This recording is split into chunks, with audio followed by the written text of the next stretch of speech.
OC. Viewer discretion is advised. Incoming transmission in 5, 4, 3, 2, 1. In a world where you have interesting and serious storylines like the Bloodline on Friday Night SmackDown, and even taking place on Raw, where you have The Miz try to prove to Gunther that he is worthy of respect, that he has been to the top of the mountain, etc.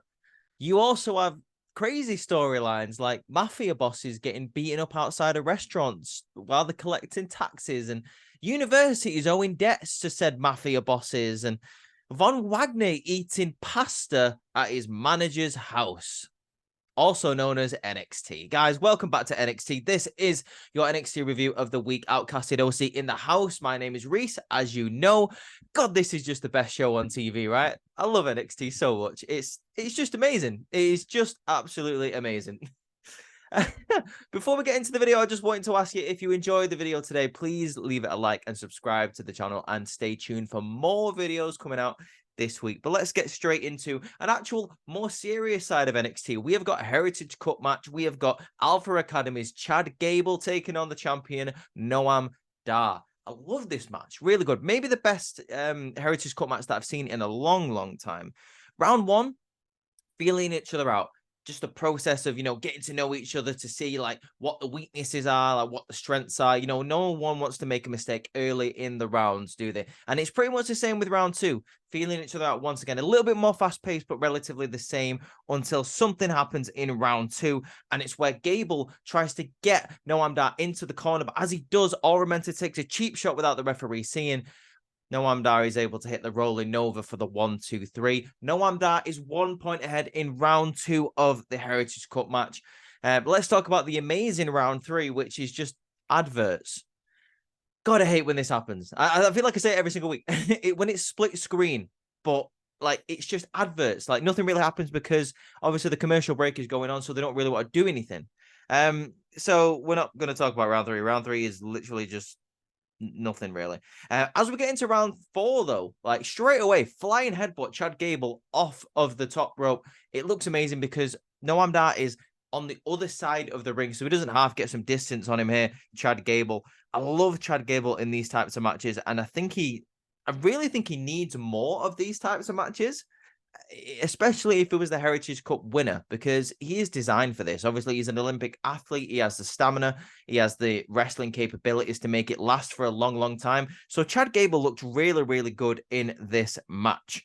I really liked round four. Like round four for me was one of the best rounds in terms of action and in terms of like Chad Gable trying to fight back to see, if he can wrestle that Heritage Cup off of Noam Dar. There is a near count out where Chad Gable is on the outside of the ring. He has been depleted, obviously, because of what's been going on. There's been some cheap shots by the Metaphor, but he just manages to get in at the count of 9, because if he didn't, Noam Dar would have retained that UK Heritage Cup. I mean, I say UK Heritage Cup, it's just a Heritage Cup now, but it started off in the UK, so you get my point, okay? Going into round 5, what do we have here in round 5? I'm just trying to find the bit where Chad Gable gets, I think it's just in between round 3 and round 4 that he gets a cheap shot. I believe it's some Lash Legend, of all people. But as we go into round 5, it's a very quick round. Literally, like, nothing happens in round 5 because almost immediately, Chad Gable hits that rolling suplex that he does. It looks absolutely beautiful for the 1-2-3, and he is tied now 1 apiece with Noam Dar. So it's all to play for here. 1-1. Whoever wins the next fall wins the Heritage Cup. Unfortunately, that does not happen because in round 6 it goes to a draw. Chad Gable runs out of time. He has got Noam Dar in the ankle lock for the last 15 seconds. He grapevines the leg, and obviously that gets him in more pain, the classic Kurt Angle move, but it is not to be because Noam Dar manages to hang on. As the bell goes, he taps out. Vic Joseph is convinced that he taps out before the bell, but Booker T obviously is on the Metaphor side, as he always is, so he's arguing with Vic. But yeah, Noam Dar retains the Heritage Cup, unfortunately for Chad Gable. This is where Aramenta gets into the ring and tries to start some stuff with the Alpha Academy, but he is pushed out and beaten down by Otis. Lash Legend is also in the ring, and obviously we know what happened last week with Otis and Lash Legend. Otis once again tries to flirt with Lash, like starts going, oh yeah, doing like the hip grinding and stuff like that, and Lash Legend runs away. from Otis, get into safety of the metaphor. I don't think she's into you, Otis. I'm really sorry, dude. I don't think that's going to happen. I don't think you're going to have a Thanksgiving date to take back to your family this year. I am very sorry, Otis. It's unfortunate that Chad Gable did not win the Heritage Cup here, but Noam Dar is a great champion, so I'm not surprised they decided to keep the cup on him. I think he's got a lot of things to offer that Heritage Cup division. I think he's got a lot to offer NXT. The metaphor are absolutely killing it right now. So it's the right decision. It's the right decision because Chad Gable has obligations on Monday Night Raw. The Alpha Academy are mainly on Monday Night Raw. So it wouldn't work. I'm just fantasy booking Chad Gable with the Heritage Cup here. I think it'd be really cool. Moving on now. We go to another Iron Survivor challenge where the Hall of Famer picks the matches that are going to be happening tonight. And this week it is JBL, the wrestling god, John Bradshaw Layfield. He picks some odd people. I'm not going to lie. He picks Carmelo Hayes going against Josh Briggs. He says he sees a lot in Josh Briggs. He reminds JBL of him when he was in the APA, and then he, left his tag team partner and went on to be a wrestling god. So he picks Carmelo Hayes versus Josh Briggs. He says Melo has been dominating and taking NXT on his back for the past year. That's why he deserves to be in this qualifying match. And for the women, he picks Blair Davenport because he likes how he likes how she just takes out everybody, goes after, goes after what she wants, doesn't listen to anybody, doesn't abide by the rules, and she just takes it. She doesn't wait for opportunities, she just takes it. So he is giving her an opportunity here. And their opponent is going to be, everyone likes an entertainer, Thea Hale. Thea Hale versus Blair Davenport is going to be happening later on tonight. 2 qualifying matches. Let's just talk about them right now.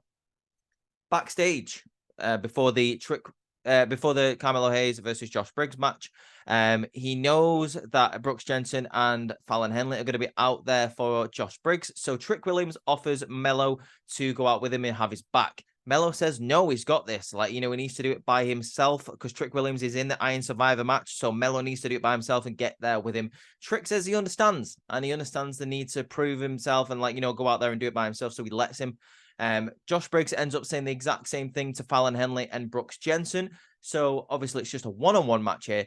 Really, really cool match. It's nice to see Josh Briggs just go out there by himself and handle his own business. He actually gets a lot of offense in here. To be honest with you, I didn't think there was any need for Alexis King interference, but Lexis does interfere and he ends up costing Melo the match. It's a really, really cool finish here. So obviously Alexis King distracts Carmelo Hayes, turns around right into a big boot from Josh Briggs.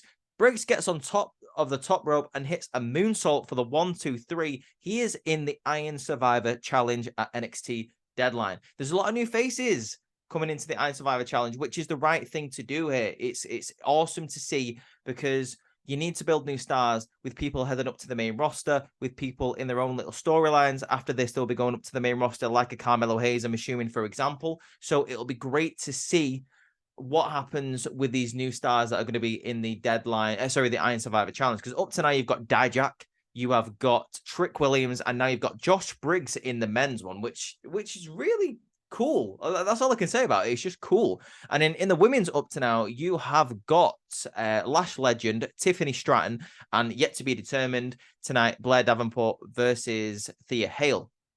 Let's talk about the Thea Hale match as well. Before we get to that, what do you guys think of Lexis King? I'm interested to hear what you guys think of Lexis King because his backstage vignettes when he first obviously appeared on the scene was really, really cool. I really like the fact that he was getting away from his family name, etc. But he just hasn't hit home for me in terms of being in person right now. I'm not writing him off immediately, but up to now, he hasn't really made an impact. So I'll give him a couple more weeks before I make an absolute decision on him. So yeah, I just want to know what you guys think on him. Obviously, it looks like he's going to be going into a feud with Melo. Melo is probably going to be disappointed in himself. This is going to end up in a heel turn for Carmelo Hayes. And then, like I say, I've been saying this for weeks. NXT Stand and Deliver WrestleMania weekend. Trick Williams versus Carmelo Hayes. If that match doesn't happen, I'll be very, very surprised.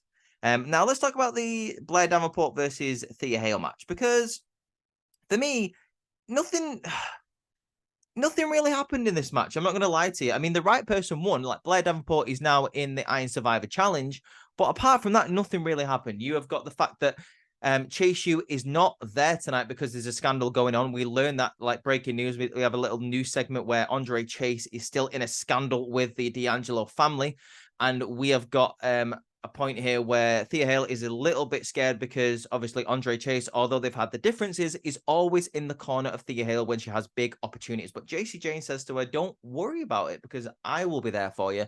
I have your back. I have your back always. But in this match, unfortunately, the lack of Chase U being there gets Thea Hale distracted as she goes for her big moves. Doesn't really work out. Blair Davenport is able to take advantage of that for the 1, 2, 3. Nothing really happens in this match. But I think it's more of a case of there's a wider story going on in NXT with Chase U, and Blair Davenport is getting an opportunity to go into the Iron Survivor Challenge. Who should be the winner of that match? I think it probably should be Blair Davenport, seeing as though we've got LYRA Valkyria currently as the champion. We've got XIA LI challenging for the title tonight, so we'll see who comes out of that match later on. But as for now, before the title changes or doesn't change, LYRA Valkyria will be the person that the Iron Survivor is challenging. So yeah, Blair Davenport versus Thea Hale, not really anything to like write home about in terms of a match, but it was a match. That's all I can really say about it. We now go backstage to where Tony D'Angelo is talking to Stacks, saying that, you know, Chase U is in a little bit of trouble, kind of implying that Chase U is in a little bit of debt with the D'Angelo family. We don't really know what's going on. We know there's a scandal going on. Andre Chase said he's working to help with the investigation. But as for now, that we don't know any details, we will we will find out next week. Andre Chase apparently is going to be breaking his silence, telling us what's going to be going on with the university. But as for now, D'Angelo is kind of implying that, you know, Andre Chase owes him a favor and the university kind of owes him a favor. So let's see what's going to be going on right there. In my opinion, I think maybe the D'Angelo family maybe lent Chase University a little bit of money, or that the D'Angelo family has kind of found out something about Chase U and they are blackmailing Chase U, and the news outlets have found out about it. But this is like one of the most interesting storylines in WWE right now, maybe the most one for me. I love Chase U, I love the D'Angelo family, and I love the scandal, and I love the drama. So it's always good to see. But as for now, Tony D says, you know, we'll talk about that business later. Now we are here to celebrate our new tag team championship victory. You know, 2-time champions. Let's go. There's a surprise party at the restaurant. He says, if you don't cut that pasta right, Tony, or Derek, or whatever the hell the chef's name is, he's going to hit him in the head with the spoon. So let's hope the chef gets the pasta right. Forget about it. You know, it is what it. I don't know. I'm just so I like the whole mafia segment is just absolutely baffling me, and I absolutely love it. It's just so funny. Like, there's no place for it. There's no place for it on the main roster. So thank God we've got NXT for this kind of stuff. You know what I'm saying? We are supposed to have an NXT Women's Championship match here, XIA LI versus LYRA Valkyria. Unfortunately, as LYRA is making her entrance, XIA LI attacks her from behind. This is a bit of a strange decision for me. I mean, I know that XIA LI said she was going to hold nothing back after LYRA refused to drink the tea last week in the tea ceremony, but surely you would want to get into the NXT Women's Championship match before you attack her, because, you know, then there's a chance that you're not going to be facing her. There isn't going to be a Women's Championship match and you've just squandered your opportunity, but, you know, it is what it is, I suppose. Like I say, a bit of a weird decision here from... A bit of a weird decision from XIA LI. I don't know.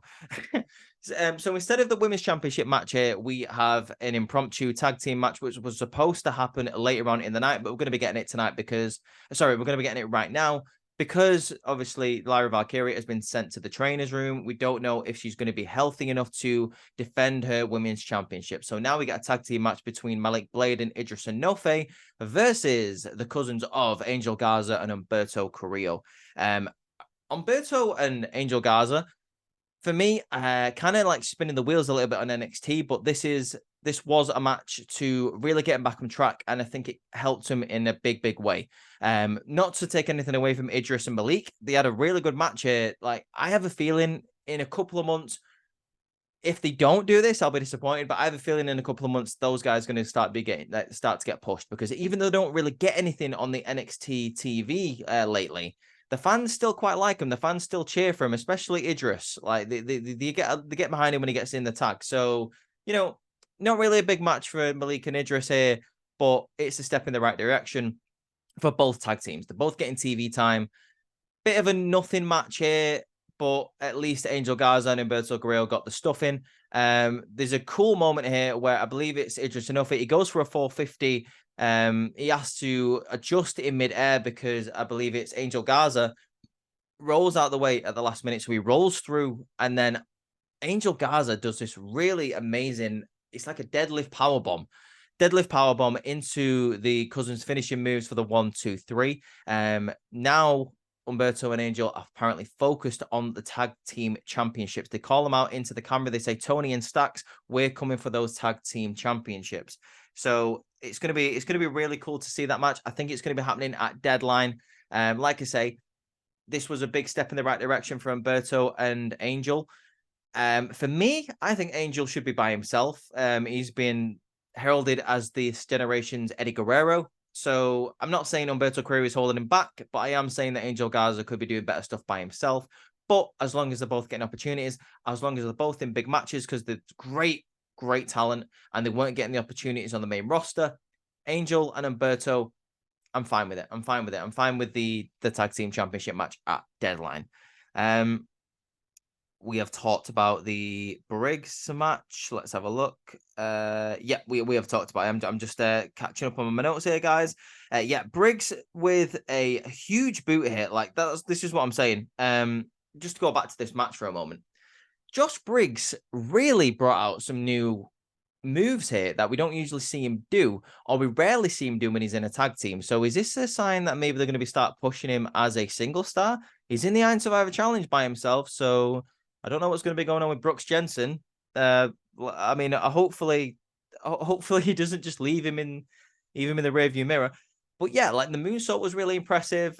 He really held his own with a main event talent like Carmelo Hayes. So maybe the future's bright. And maybe what JBL said, maybe, he's the guy who breaks out from that tag team and becomes, the big star. Booker T said he just needs an opportunity, and this was the opportunity, and he took advantage of it. Lexis King gets involved, but, a win's a win at the end of the day.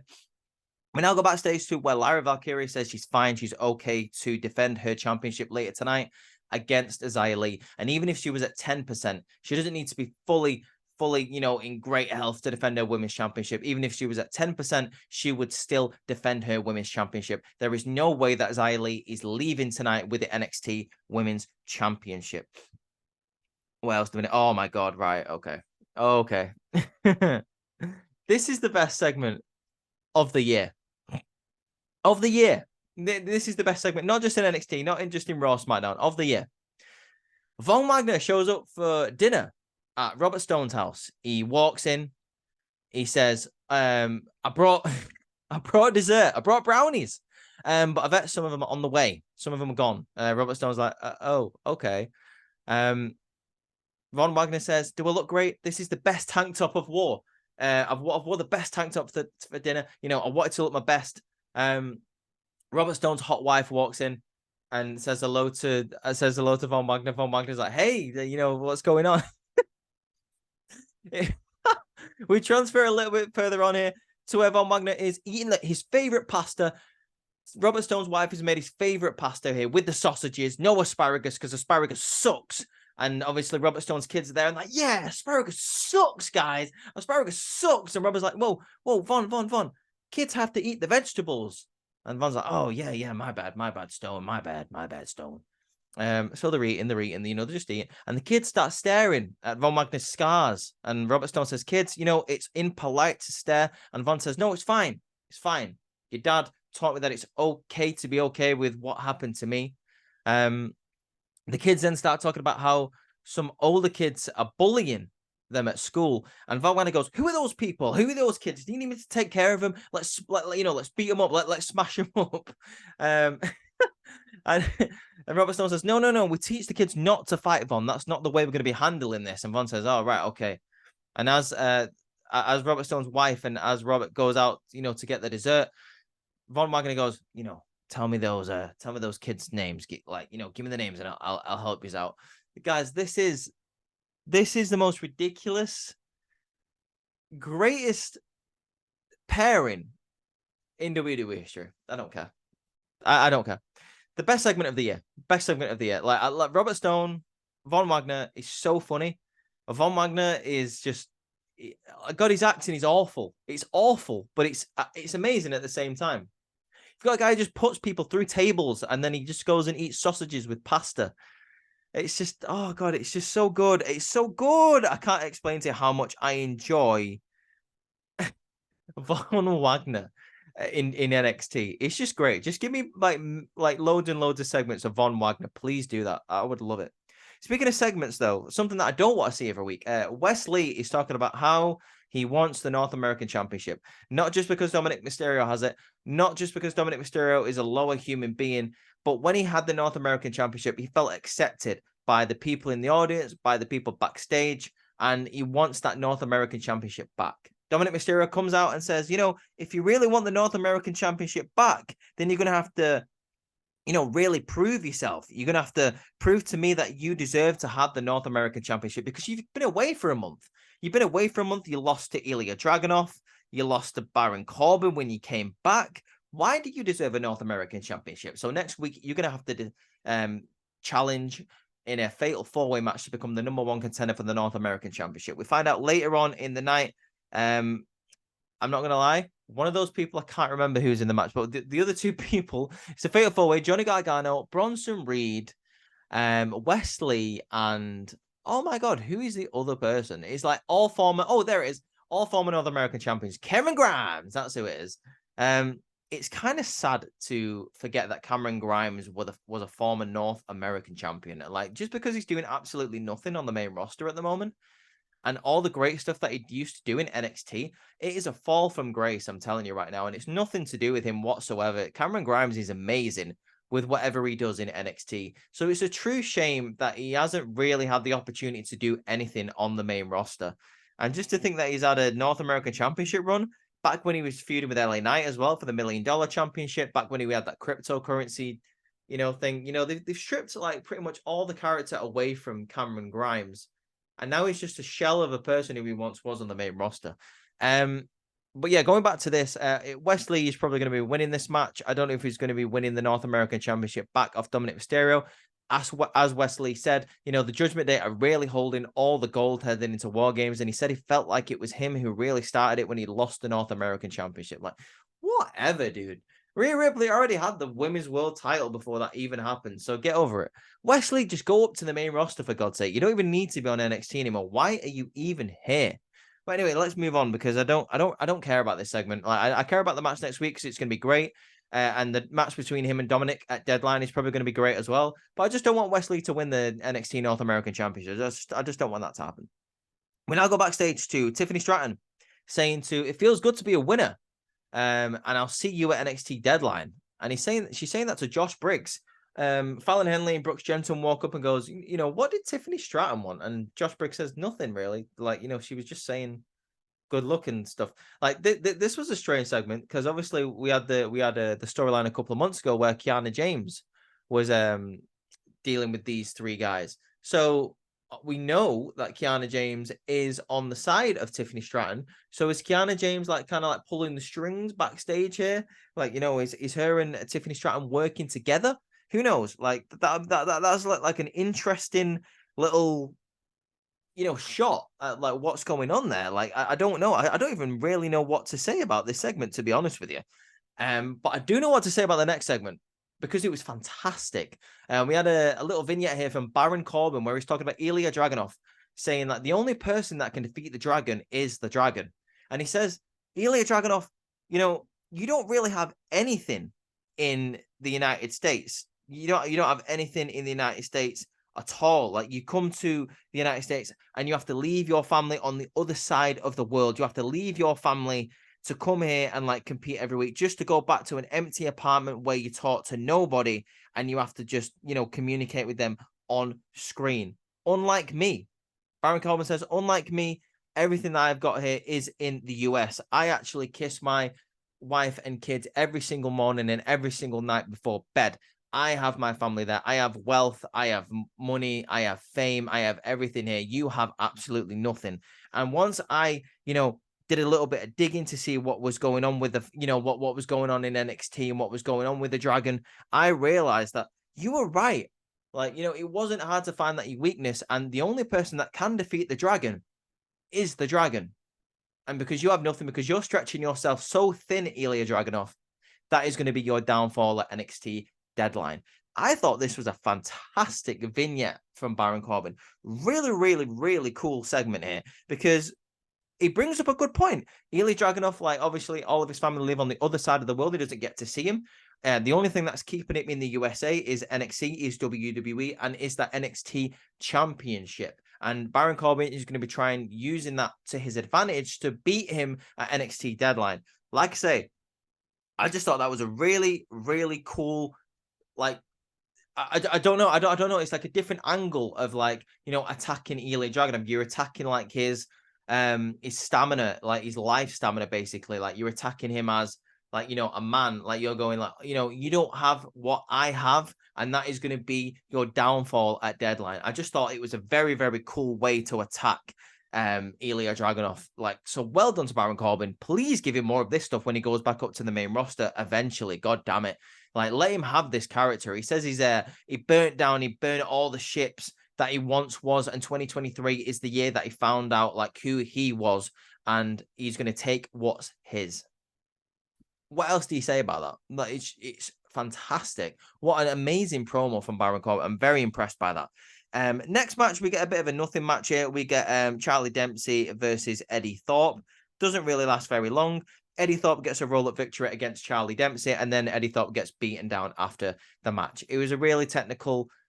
It was a short match, but it was quite technical. Nothing really to say about it. I don't really know what they're going to be doing with Eddie Thorpe. I don't really know what they're going to do with Charlie Dempsey and Drew Gulak. I think they need to be pushed. I think maybe if, like, going up to the main roster isn't an option, give them something, because people in that faction, your Dempseys, your Thorpes, your Damon Kemps, your Miles Bourne, you know, they've got a lot to offer NXT. So just give them something, please. Give them something in the tag team division after NXT Deadline. Like I say, start building up more tag teams. Idris Sanofi, Malik Blade, maybe a bit of Charlie Dempsey and Drew Gulak, or Charlie Dempsey and Damon Kemp with Drew Gulak going after a main championship would be interesting in NXT. It'd just be lovely to see something. It really would be lovely to see something.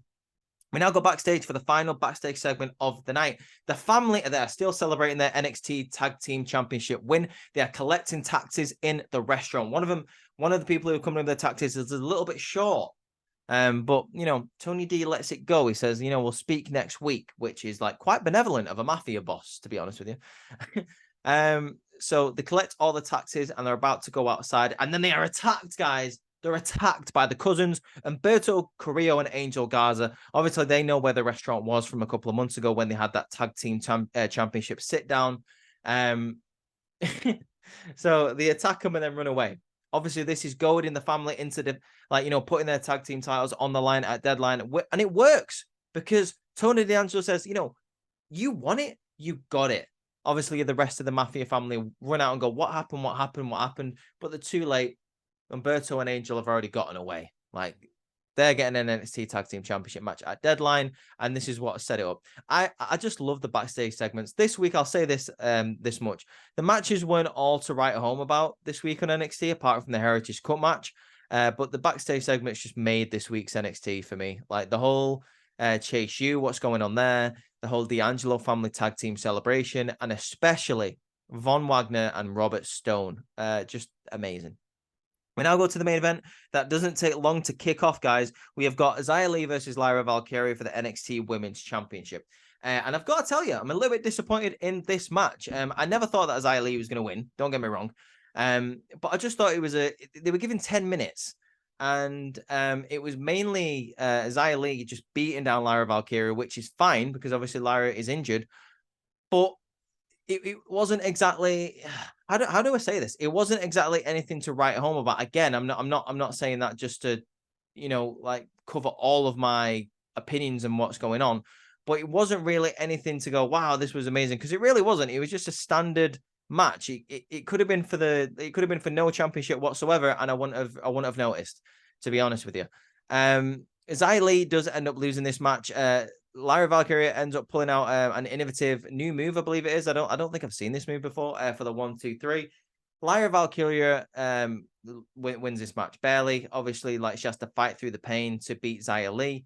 But the one thing that I will take away from this match is at least XIA Li is getting a bit of a push. I'm enjoying it. I'm enjoying the fact that XIA Li has been getting a bit of attention on the main roster, and she's been getting a bit of attention on NXT as well. Like, we're seeing quite a lot of XIA Li in the ring, which is always great because, like, she wasn't here for a full year, guys, and she's got a lot of potential. She's got a lot of staying power in terms of the main event. So let's hope that this isn't the end of her push. She lost to Becky Lynch on Monday Night Raw, yes, but it was a very, very good match. She lost to Lyra Valkyria here, yes, but it was a women's NXT championship match. So, you know, it's not like she's just losing random matches on Raw. Keep the momentum going. Eventually, I think she will be a main player in the women's division wherever she ends up. Maybe even take her back down to NXT to have a full-on rivalry with Lyra Valkyria. That could be an option. It's worked for Baron Corbin in terms of going back down to NXT. It's worked for the Alpha Academy because, you know, they're kind of seen as a joke lately on Monday Night Raw,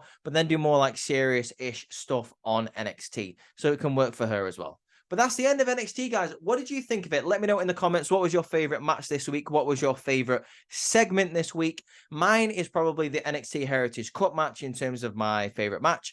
And my favorite segment was obviously the Von Wagner segment because it's the best segment of the year by far. Guys, like I say, let me know in the comments down below.